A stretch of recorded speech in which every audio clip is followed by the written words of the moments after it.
आप सुन रहे हैं किताब कहानी, जहां हम आपके लिए लाते हैं दुनिया की मशहूर और मुतासिर कुन किताबों की समरी, आसान और दिलचस्प अंदाज में।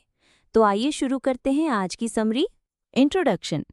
क्या आपके गोल्स बड़े हैं? जब भी आपके पास गोल होते हैं तो क्या आप खुद को प्रिपेयर करते हैं या कोई प्लान बनाते हैं या बिना किसी प्लान के अपने गोल को पाने में लग जाते हैं?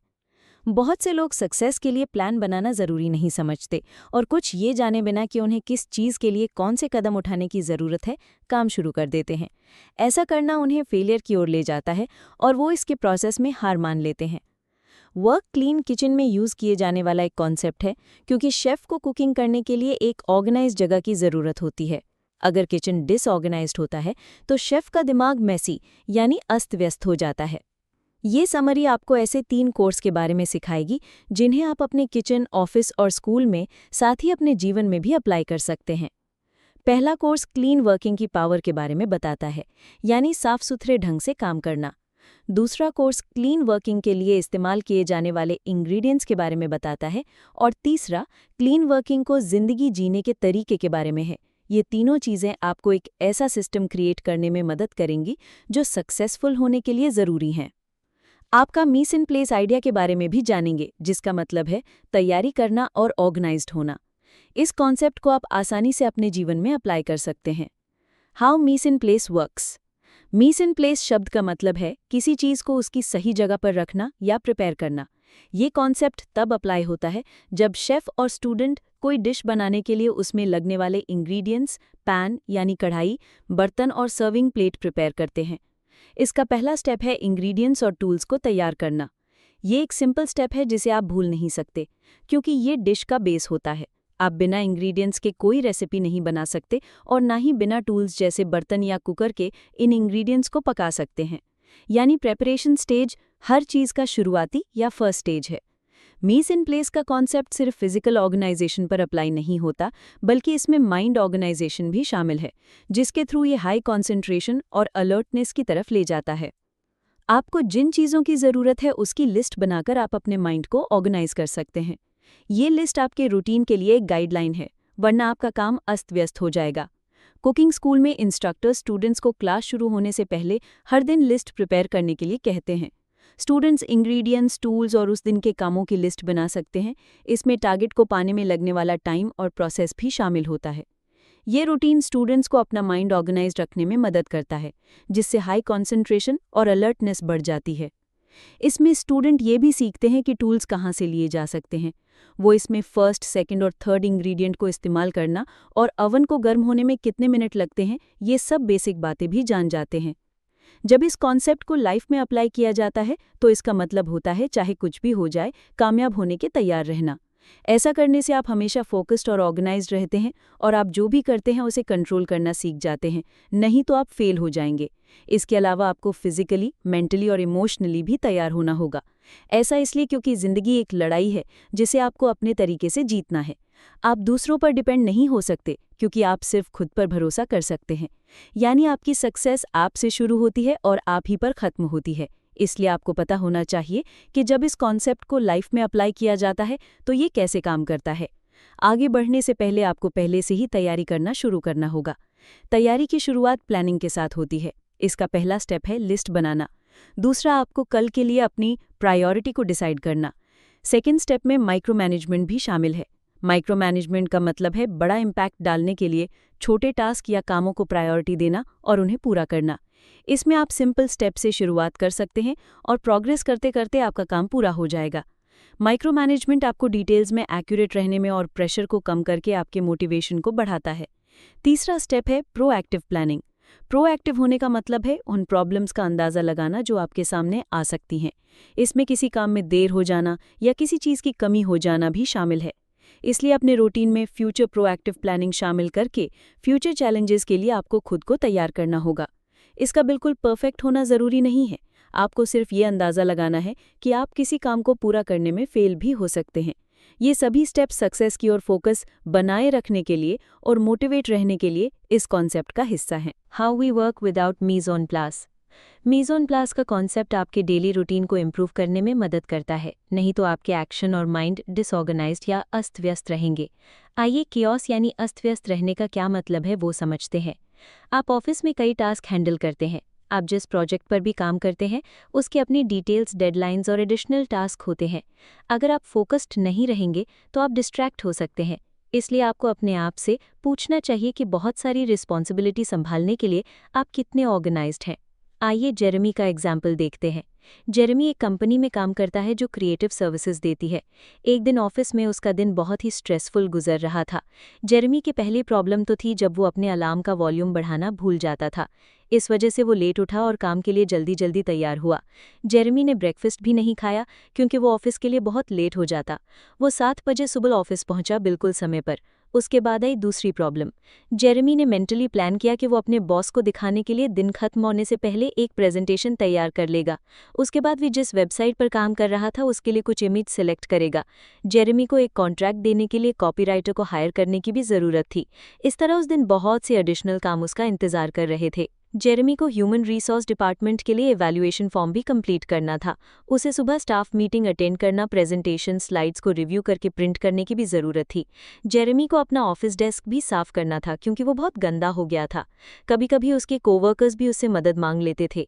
इस तरह जेरेमी के सामने बहुत से डिस्ट्रैक्शन आए जिसके कारण वो उन 3 ज़रूर कामों को पूरा नहीं कर पाया जिन्हें उसे उस दिन पूरा करना था। तीसरी प्रॉब्लम थी जेरेमी के अधूरे पड़े हुए काम। जब कोई नया काम करने की ज़रूरत होती तो उसका ध्यान आसानी से भटक जाता था। जैसे जेरेमी को मॉडलिंग एजेंसी को कॉल करना था, लेकिन जब उसे एक कोवर्कर की मिस कॉल आई तो वो डिस्ट्रैक्ट हो गया। उसने उसे कॉल बैक किया और मॉडलिंग एजेंसी को कॉल करना भूल गया। उसने प्राइस की फाइल को गलत जगह रख दिया था, इसलिए अब उसे सारे फोल्डर को चेक करने की ज़रूरत थी। इस तरह आगे बढ़ते हुए उसके साथ बहुत सारी चीज़ हो रही थी। तो कहने का मतलब यह है कि उसके पास अपने काम के लिए एक ऑर्गेनाइज्ड प्लान नहीं था। जेरेमी जब काम करता है तो सब कुछ अस्त व्यस्त रहता है क्योंकि वो नहीं जानता था कि कौन से काम अर्जेंट हैं और कौन से इम्पॉर्टेंट। यहाँ अर्जेंट और इम्पॉर्टेंट के बीच में भी बहुत बड़ी गलत फहमी है। कभी कभी आप कंफ्यूज हो जाएंगे क्योंकि आप समझ नहीं पाएंगे कि आपको कौन सा काम पहले पूरा करना चाहिए। कई बार आपके पास ढेर सारे अधूरे काम पड़े होंगे। ऐसी सिचुएशन में आपका माइंड फोकस नहीं कर पाएगा और आप अपने काम पूरे नहीं कर पाएंगे। आप डिस्ट्रैक्शन की तरफ अट्रैक्ट हो जाएंगे और उन्हें इम्पॉर्टेंट और अर्जेंट समझने लगेंगे। इसलिए पहले से प्लान करना बहुत ज़रूरी है। आपको हमेशा हर चीज़ के लिए तैयारी करनी होगी। आपको ये भी याद रखना होगा कि अर्जेंट का मतलब इम्पॉर्टेंट नहीं है और इम्पॉर्टेंट का मतलब अर्जेंट नहीं है। इन दोनों में फ़र्क करने के लिए आपको उस काम के डेडलाइन और उसमें कितना काम करने की ज़रूरत है उसे देखना होगा। Arranging spaces, perfecting movement. आप रोज कई जगहों पर काम करते हैं। आपको चाहे कोई भी काम सौंपा जाए, आप उसे करते हैं। लेकिन जिस काम में ज़्यादा मूवमेंट की ज़रूरत होती है उस पर फोकस करना मुश्किल हो जाता है। एग्जाम्पल के लिए, आप अपने लैपटॉप पर एक ईमेल लिख रहे हैं, लेकिन अचानक से आपको एक चार्जर की ज़रूरत होती है। ये चार्जर आपका टाइम ले लेता है क्योंकि वो आपके पास नहीं है। आपको खड़े होकर चार्जर लेने के लिए कमरे में जाना पड़ता है। यहाँ कहने का मतलब है कि इस तरह आपके काम के रास्ते में डिस्ट्रैक्शन आ जाता है।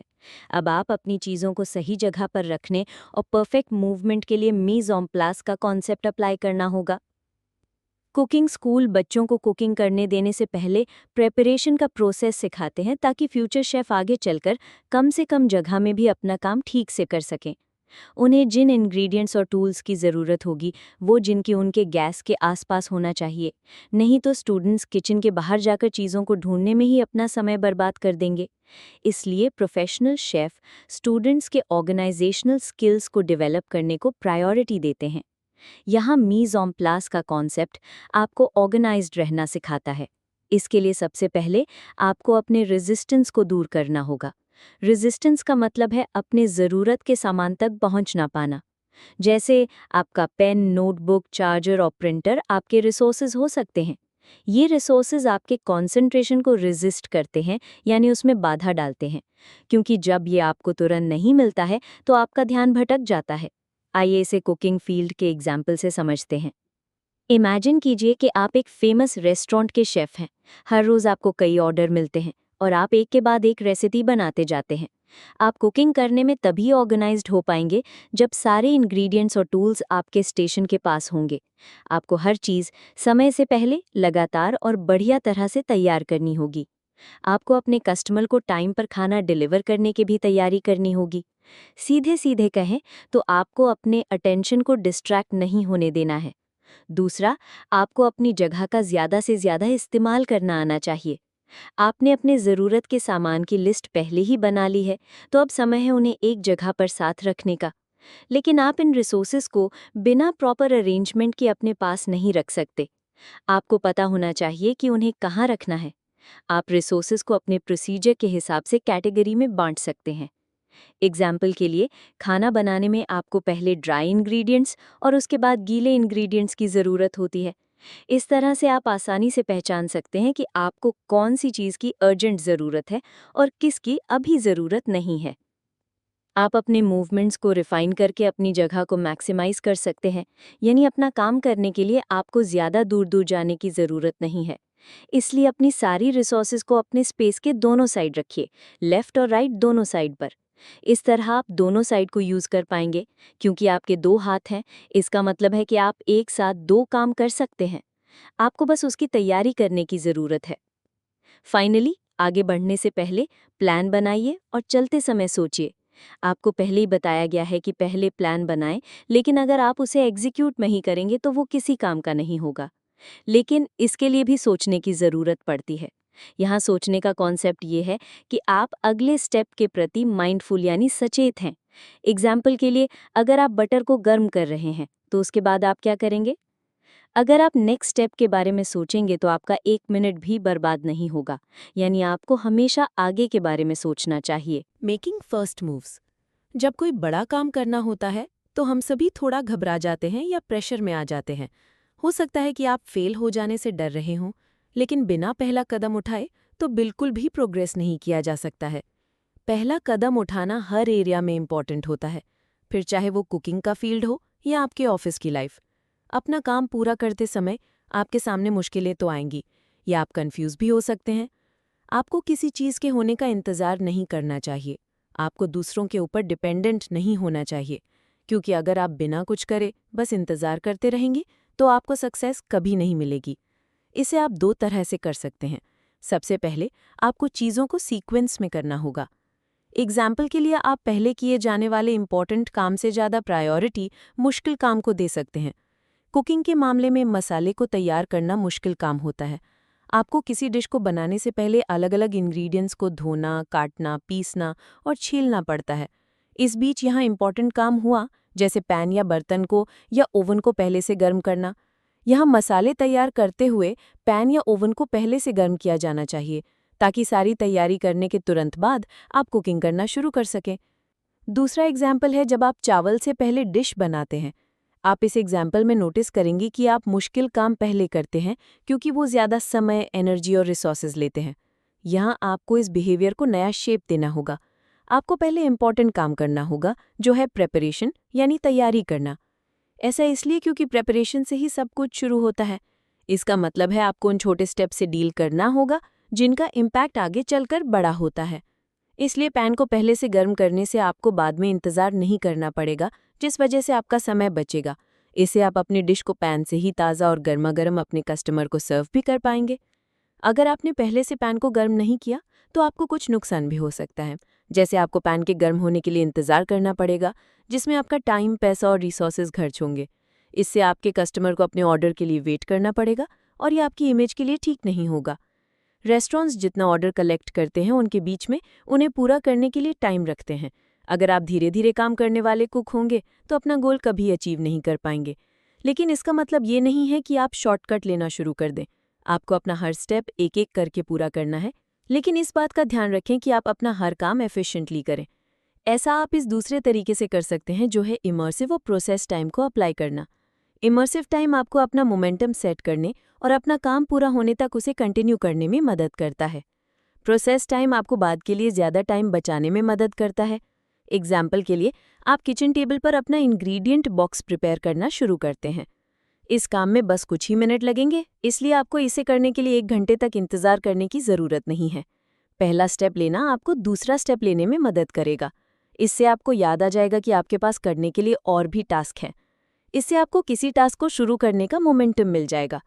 इसके बाद आप उस काम को खत्म करने में पूरी तरह डूब जाएंगे, क्योंकि उसे तुरंत खत्म करने का मतलब है दूसरी एक्टिविटीज के लिए बाद में ज्यादा समय मिलना। इसलिए अपना काम पूरा करने के लिए आपको पहला स्टेप उठाना होगा। Finishing actions. अगर आपके पास एक इम्पॉर्टेंट गोल है तो कुकिंग स्कूल आपको पहला स्टेप उठाना सिखाता है, लेकिन आपको काम को फिनिश भी करना है। किसी काम को खत्म करने का मतलब है कि आप उसे 100% पूरा कर रहे हैं। कुछ लोग पूरे मोटिवेशन के साथ किसी प्रोजेक्ट को शुरू करते हैं, लेकिन अभी कितना काम करना बाकी है ये सोचकर वो काम पूरा होने से पहले ही डीमोटिवेट भी हो जाते हैं। लोग इस गलत सोच से भरे हुए हैं कि प्रोजेक्ट को बाद में भी पूरा किया जा सकता है। शेफ स्टूडेंट्स को सिखाते हैं कि उन्हें ऐसा माइंडसेट रखना चाहिए कि उस चीज़ को शुरू मत करो जिसे आप खत्म नहीं कर सकते। ये जानना उन सभी लोगों के लिए ज़रूरी है जो बहुत जल्दी डिस्ट्रैक्ट हो जाते हैं। किसी प्रोजेक्ट को शुरू करना प्रोग्रेस माना जा सकता है, लेकिन इसका मतलब ये नहीं है कि आपने इसे पहले ही खत्म भी कर लिया है। कुकिंग स्कूल में शेफ कहते हैं कि किसी डिश का 90% बन जाना उस डिश के बराबर ही है जिसे बनाना आपने अभी तक शुरू भी नहीं किया है। अगर आप किसी काम को खत्म नहीं करेंगे तो प्रोग्रेस का कुछ भी मतलब नहीं रह जाएगा। लेकिन इस कॉन्सेप्ट का मतलब ये बिल्कुल नहीं है कि आप अपना काम खत्म करने के लिए खुद को पूरी तरह से थका दें। आप इस रूल को इस तरह अप्लाई कर सकते हैं। पहले आप उन कामों को आउटलाइन करें जिन्हें प्रिपेयर करना है, फिर कामों को एक्सपेक्टेशन और वो कितना आसान है इसके हिसाब से डिवाइड करें। यहाँ 4 डिवीजन होंगे। पहला डिवीजन है फिनिशेबल, जिसमें वो काम होंगे जिनकी डेडलाइन करीब आ चुकी है और उन्हें पूरा करने में कम समय लगेगा। एग्जाम्पल के लिए कल जाने वाली एक क्लास ट्रिप के फॉर्म को 30 मिनट में भरना। दूसरा डिवीजन है कॉम्प्लेक्स, जिसमें वो काम आते हैं जिन्हें करना मुश्किल है और उन्हें पूरा करने के लिए ज़्यादा समय और फोकस की ज़रूरत है। एग्जाम्पल के लिए आपको 3 घंटा पढ़ने के लिए एक लेसन प्लान बनाना है। तीसरा डिवीजन है डिस्ट्रैक्टिंग, जिसके अंदर वो काम आते हैं जो आसान है और जिन्हें करने के लिए किसी डेडलाइन की ज़रूरत नहीं है। एग्जाम्पल के लिए आपको एक फ्रेंड के द्वारा भेजे गए मैसेज का रिप्लाई करना है। फोर्थ डिवीजन है डिलेएबल, जिसके अंदर वो काम आते हैं जिन्हें करना मुश्किल है लेकिन उनकी कोई डेडलाइन नहीं है। एग्जाम्पल के लिए आप कोई बिजनेस शुरू करना चाहते हैं लेकिन आपके पास उसके लिए पूरे रिसोर्सेज नहीं हैं। ये 4 डिवीजन आपको तय करने में मदद करेंगे कि आपको कौन से काम पर पहले फोकस करने की ज़रूरत है। आपको याद रखना होगा कि शेफ एक साथ 5 काम नहीं कर सकते। आप उन 5 एक्टिविटीज़ को एक साथ शुरू करके एक साथ ख़त्म नहीं कर सकते। आप बस इतना कर सकते हैं कि सबसे इम्पॉर्टेंट और अर्जेंट एक्टिविटी को सेलेक्ट करें और उस पर फोकस करें। आगे आपको एक टाइमलाइन बनाना है जिसमें ब्रेक लेना भी शामिल होना चाहिए। काम में ब्रेक लेना बहुत इंपॉर्टेंट होता है। हो सकता है कि आप कहें कि इससे डिस्ट्रैक्शन होगा या आपका फोकस खो जाएगा, लेकिन फिजिकल, मेंटल और इमोशनल थकान से बचने के लिए ब्रेक लेना बहुत ज़रूरी है। इसलिए आप अपने वर्किंग आवर्स के बीच ब्रेक ज़रूर लें। यहाँ पर आपके लिए टिप यह है कि अपने ब्रेक्स को अपनी इंटेंशन यानी इरादे के साथ लिखें। आप अपने ब्रेक्स को 4 पार्ट में बांट सकते हैं। पहला ब्रेक है मेंटल ब्रेक, जब आप अपने ब्रेन को रिलैक्स करना चाहते हैं। एग्जाम्पल के लिए जब आप सोचते सोचते थक जाते हैं तो आपको सो जाना चाहिए। सेकंड ब्रेक है फिजिकल ब्रेक, जिसमें बाथरूम जाना, स्ट्रेच करना, नहाना और खाना शामिल है। एग्जाम्पल के लिए आप किसी प्रोजेक्ट पर काम कर रहे हैं और आपको भूख लगने लगती है क्योंकि लंच टाइम कब का हो चुका है। तीसरा ब्रेक है सोशल ब्रेक, जिसमें आप दूसरों के साथ इंटरैक्ट करते हैं। एग्जाम्पल के लिए आप अपने एक पुराने दोस्त को मैसेज करके पूछते हैं कि क्या वो आपके साथ कॉफ़ी पीने चलेंगे। चौथा ब्रेक है वर्क ब्रेक, जिस दौरान आप दूसरी एक्टिविटीज़ को स्टार्ट या कंटिन्यू करते हैं। एग्जाम्पल के लिए आपको रिसर्च करने के बाद एक प्रेजेंटेशन प्रिपेयर करने की ज़रूरत है। ये गाइड आपको जानने में मदद करेगा कि अपने डिस्ट्रैक्शन के समय में कौन सा ब्रेक लेते हैं। आपको ब्रेक लेते समय गिल्टी फील नहीं करना चाहिए, क्योंकि मन को रिलैक्स करने के लिए ब्रेक लेने की ज़रूरत है। ब्रेक एक शॉर्ट टर्म रेस्ट है, इसलिए ये बहुत लंबा नहीं होना चाहिए। फाइनली, आपको उस टास्क में देरी करने से बचना चाहिए जिसे अभी पूरा किया जा सकता है। एग्जाम्पल के लिए आपको ईमेल में 2 सेंटेंस लिखने हैं, लेकिन आप उसे बाद में लिखने के लिए छोड़ देते हैं। याद रखें कि आप अपने स्किल्स को ओवर एस्टिमेट ना करें और टाइम और स्पेस को अंडर एस्टिमेट ना करें। आप किसी काम को बाद में पूरा कर सकते हैं, लेकिन आपको नहीं पता कि आगे चलकर आपको किन परिस्थितियों का सामना करना पड़ सकता है। वो एक डिस्ट्रैक्शन हो सकते हैं और बाद में आपका समय बर्बाद कर सकते हैं। फेलियर नई शुरुआत के लिए एक मौका होता है। सभी गलतियां करते हैं और ये नॉर्मल है। आपको गलतियों और फेलियर से डरना नहीं चाहिए, क्योंकि आप उनके जरिए ग्रो कर सकते हैं। इसे हम कुकिंग स्कूल में भी अप्लाई करते हैं। शेफ जब भी कोई डिश बनाते हैं तो उनका मकसद क्वालिटी फूड बनाना होता है। वो इंग्रेडिएंट्स और टूल्स को प्रिपेयर करते हैं, रेसिपी को मेहनत और लगन से पकाते हैं, लेकिन फिर भी इस प्रोसेस में गलती हो सकती है। हो सकता है कि शेफ डिश को सिर्फ 1 मिनट के लिए ज़्यादा पका दें, जिससे डिश का टेस्ट अलग हो जाता है।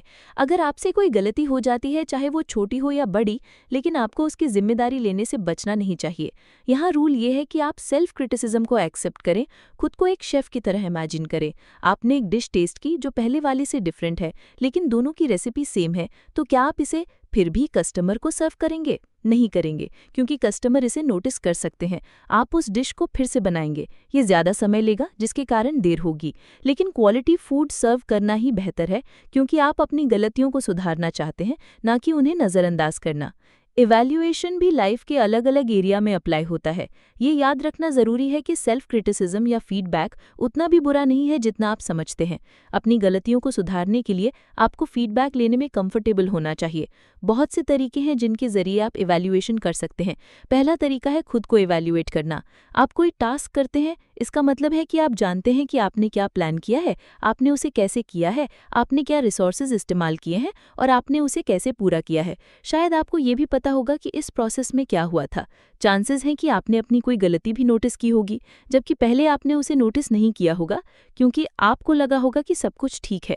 लेकिन जब कोई आपके काम को क्रिटिसाइज करता है, तो वो चेंज को नोटिस करता है। आपका क्रिटिसिज्म ही सबसे इंपॉर्टेंट इवैल्यूएशन है। आपको पहले अपने काम को क्रिटिसाइज करना चाहिए, उसके बाद तुरंत उसे एडिट करना चाहिए। आपको हमेशा क्वालिटी प्रोडक्ट या आउटपुट देना चाहिए। इसमें परफेक्शन की ज़रूरत नहीं है, आपको बस सही एफर्ट करना है। एक बार जब आप अपना सेल्फ इवैल्यूएशन कर लेंगे, उसके बाद दूसरे लोगों को अपने आप को सिखाने दीजिए। आप अपने बॉस और अपने मेंटर से फीडबैक मांग सकते हैं, क्योंकि वो अपने अपने फील्ड में एक्सपर्ट हैं। इसका मतलब है कि वो जानते हैं कि क्या सही है और क्या गलत। उसके बाद आप अपने कलीग्स और कस्टमर से भी फीडबैक मांग सकते हैं। वो आपके बॉस या मेंटर की तरह एक्सपर्ट नहीं है, लेकिन वो अपने नज़रिए के हिसाब से अपना ओपिनियन देते हैं। उसके बाद आपको जितने भी क्रिटिसिज्म मिले हैं उन्हें लिख लीजिए। आपको अपनी गलती और फेलियर के लिए शर्मिंदा नहीं होना चाहिए, बल्कि गर्व होना चाहिए। ऐसा इसलिए क्योंकि आप उनके जरिए इंप्रूव कर सकते हैं। उन्हें अपनी नोटबुक में 3 डिवीजन में लिखें। पहला डिवीजन है गलती, जिसमें आप लिख सकते हैं कि आपकी कौन सी गलती हुई। सेकंड डिवीजन है रिजल्ट, जहां आप लिख सकते हैं कि उस गलती की वजह से क्या नतीजा हुआ। और थर्ड डिवीजन है सॉल्यूशन, जहां आप अपने बॉस, मेंटर, कलीग्स और कस्टमर्स द्वारा दिए गए कमेंट और सजेशन लिख सकते हैं। एग्जाम्पल के लिए, आप गलती से अपना छाता लाना भूल गए, जिसका नतीजा ये हुआ कि आपको घर वापस भागना पड़ा। इसका सॉल्यूशन है कि उस काम से एक रात पहले ही अपनी हर चीज़ को तैयार कर ले। अंत में, इम्प्रूव करने के लिए आपको अपने एक्शन को दोबारा करना चाहिए। आप तभी इम्प्रूव कर पाएंगे जब दिए गए फीडबैक को रियल लाइफ में अप्लाई करेंगे। आपको नया एक्शन लेना होगा, वरना आप बार बार वही गलती करें। वर्क क्लीन सिस्टम के 3 वैल्यू हैं, जिन्हें आपको याद रखना होगा। पहला वैल्यू है टाइम के प्रति ईमानदारी रखना। कम समय में काम पूरा करने के लिए अपने आप पर लिमिट ना लगाएं। एग्जाम्पल के लिए, आप 3 घंटे में एक सिलेबस बनाना चाहते हैं, लेकिन आप देखते हैं कि 3 घंटे का समय काफ़ी नहीं है, क्योंकि रिसर्च और फॉर्मेटिंग में ही बहुत समय लग गया है। यहाँ आपको एहसास होगा कि किसी काम में आमतौर पर जितना समय लगना चाहिए, उससे ज़्यादा समय लग सकता है। इसलिए आपको समय के पावर को अंडर एस्टिमेट नहीं करना चाहिए। किसी दिन के लिए मेन एक्टिविटीज़ की एक छोटी लिस्ट बनाने में कोई प्रॉब्लम नहीं है। एक दिन में एक काम करना बहुत से काम करने से ज़्यादा बेहतर होता है। आपको खुद पर प्रेशर डाले बिना अपने साथ ईमानदार रहना होगा। सेकंड वैल्यू है केओस को कम करके अपने फोकस को बढ़ाना। आपको ऐसे काम करना बंद करना होगा जो आपके काम में रुकावट डालते हैं, जैसे किसी दोस्त के मैसेज का रिप्लाई देना, या अगर कोई आपको कॉफ़ी पीने के लिए इनवाइट करता है। आपका माइंडसेट ये होना चाहिए कि मुझे जल्द से जल्द ये काम पूरा करना है। याद रखें कि आप तभी आराम कर सकते हैं या डिस्ट्रैक्शन को एंटरटेन कर सकते हैं जब आपका काम खत्म हो गया हो। तब तक बस अपने काम में लगे रहें। तीसरी वैल्यू है अपने इमर्सिव और प्रोसेसिंग टाइम को बैलेंस करना। इमर्सिव टाइम तब होता है जब आपको फोकस करने का मोमेंटम मिलना शुरू हो जाता है, यानी पूरी तरह किसी काम में डूब जाना। ये वो टाइम होता है जब आप अपना समय किसी काम को शुरू करने और ख़त्म करने में पूरी तरह लगा देते हैं। इस बीच जब आप चीज़ों को प्रिपेयर करते हैं, वो प्रोसेस टाइम होता है। ये तब होता है जब आप अपने अगले काम के लिए मटेरियल्स और रिसोर्सेज को तैयार करते हैं। इसमें आपको फोकस करने की ज़रूरत नहीं होती है, क्योंकि आप इस समय में बस चीज़ों को प्रोसेस करते हैं। अब आपको इन दोनों को बैलेंस करना होगा, क्योंकि इमर्सिव और प्रोसेसिंग टाइम के दौरान कुछ एक्टिविटीज़ को अटेंशन देने की ज़रूरत होती है। एग्जाम्पल के लिए, आप एक मैनेजर हैं और आपको अपने एम्प्लॉयज़ को एक मेल लिखना है। इस काम में समय लगेगा, इसलिए आपको इसे पहले पूरा करना चाहिए। आप इस काम पर फोकस करेंगे और मेल लिखने में डूबे रहेंगे। ये काम पूरा हो जाने के बाद आप एक एम्प्लॉय को इस प्रोजेक्ट का अपडेट लेने के लिए कॉल करेंगे। ये प्रोसेस टाइम के अंदर आएगा। कोर वैल्यूज़ के बारे में आप जान चुके हैं। अब समय है वर्क क्लीन सिस्टम के 3 इंपॉर्टेंट आइडियाज़ के बारे में डिस्कस करने का। पहले आइडिया को कहते हैं मिशन। इसके अंदर आपके बड़े गोल्स, जिन्हें आप फ्यूचर में या आज अचीव करना चाहते हैं, वो आते हैं। हर मिशन को अब छोटे छोटे प्रोग्रेसिव स्टेप्स में बांटने की ज़रूरत है। आपको इनका लिस्ट सेकंड आइडिया एक्शन में बनाना है। एक्शन उन स्टेप्स की लिस्ट होगी जो आप अपने काम को पूरा करने के लिए उठाएंगे। इन स्टेप्स को आपको फ्रंट बर्नर्स और बैक बर्नर्स की तरह अरेंज करना है। फर्स्ट बर्नर वो मेन और जनरल स्टेप्स हैं जो आपको किसी भी चीज़ को करने से पहले ख़त्म करना है। बैक बर्नर्स वो स्टेप्स हैं जो मेन स्टेप्स के साथ साथ उठाए जाते हैं। एग्जाम्पल के लिए, पूरे सेमेस्टर का लेसन प्लान फर्स्ट बर्नर पर होगा, लेकिन प्रेजेंटेशन और एक्टिविटी प्लान बैक बर्नर पर होंगे। अंत में तीसरा आइडिया है रूटीन। रूटीन आपका स्टैंडर्ड सिस्टम है। यहीं पर आप अपने प्लान को एग्जीक्यूट करेंगे। आपको फर्स्ट बर्नर के कामों को बैक बर्नर के काम से पहले शुरू करना होगा। आप अपने काम को कैटेगरी के अनुसार रीअरेंज भी कर सकते हैं। एग्जाम्पल के लिए, आपको मंडे, ट्यूसडे और फ्राइडे को फ़ोन कॉल करना है, या अपने स्टेप्स के लिस्ट में इन्हें ऑर्गेनाइज करने के लिए आप सारे फ़ोन कॉल एक दिन में भी कर सकते हैं। इस तरह आपके पास अपने गोल्स हासिल करने के लिए एक अच्छा सिस्टम होगा। अगर आपको ये समरी पसंद आई हो तो वीडियो को लाइक करें, शेयर करें और चैनल को सब्सक्राइब करना ना भूलें, ताकि आपको हर नई वीडियो की बरवक्त इत्तला मिलती रहे। आप नीचे कमेंट्स में हमें ये भी बता सकते हैं कि अगली वीडियो में आप किस किताब की समरी सुनना चाहते हैं। इल्म बांटिए, सोच बदलिए। अगली वीडियो तक के लिए इजाज़त दीजिए।